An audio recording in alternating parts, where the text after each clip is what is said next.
Okay, guys, let's talk about when a new position, let's say you got an offer letter, you got that PDF, you're about to accept it, you're super happy, but they ask for references. And not only do they ask for references, they ask for a reference from your current employer. Now, I would personally say that's a massive red flag, but let's get into this Reddit post because this is a common situation a lot of people find themselves in, and let's see what the best options are. So, urgent advice needed. I was offered a position for a second job, but they're asking for current employer as a reference. What do I do? Honestly, tell them to kind of go screw themselves, but let's continue. Obviously, I can't give it to them because that would alert my first job, and I can't accept the second offer and quit my first job because the second job pays less. Okay, firstly, guys, I want you to have this really clearly in your mind.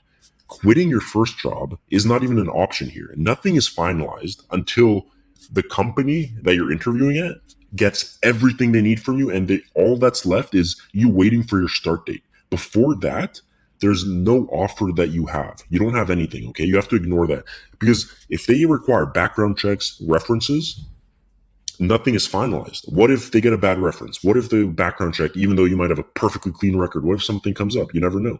So you can't consider it a completely done process until that point where everything is processed, not just you getting a PDF offer. I mean everything, references, background check, everything. So this person says, if anyone was ever in such a situation, please let me know how you dealt with it. They expect an answer today. Okay, so as you'll see in a lot of these comments, and in my personal opinion, the best way to handle this is simply tell them you're uncomfortable giving your current employer as a reference because you still work there. Obviously, it's weird because then you're basically alerting them that you're job searching, that you're interviewing, that maybe you got an offer.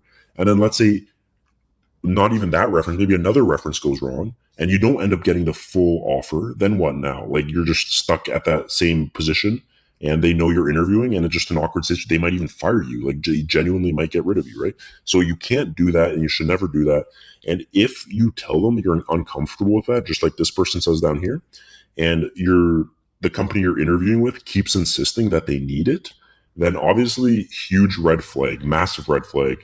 And even if you do comply, I guarantee a lot of bad, shady things will come up in the future on that team and that company, and you'll probably hate that job anyways. So you're kind of dodging a bullet here. So some people do also here recommend giving your maybe a friend or a family member to act as a fake reference. I would avoid doing that simply because it can introduce some complications. I mean, they could find out somehow. And at the end of the day, maybe if you do even end up getting caught doing that and they don't end up fully extending the offer, you won't even care, right? Because at that point, you're not losing anything. However, like I'm saying, I think you should just bite the bullet and avoid the inevitable. If it's really that shady of a company where they're really insisting on a current employer reference, kind of just ignore that. And I would say look for a different company. Now, obviously, if you're super, super desperate, you might be willing to really play your hand here. But overall, I would avoid it. So yeah, I mean, if you guys have experienced this yourself, or if you have any other opinions or thoughts on what to do in this situation, leave a comment down below. Remember, like the video, subscribe to the channel, and I will see you guys next time.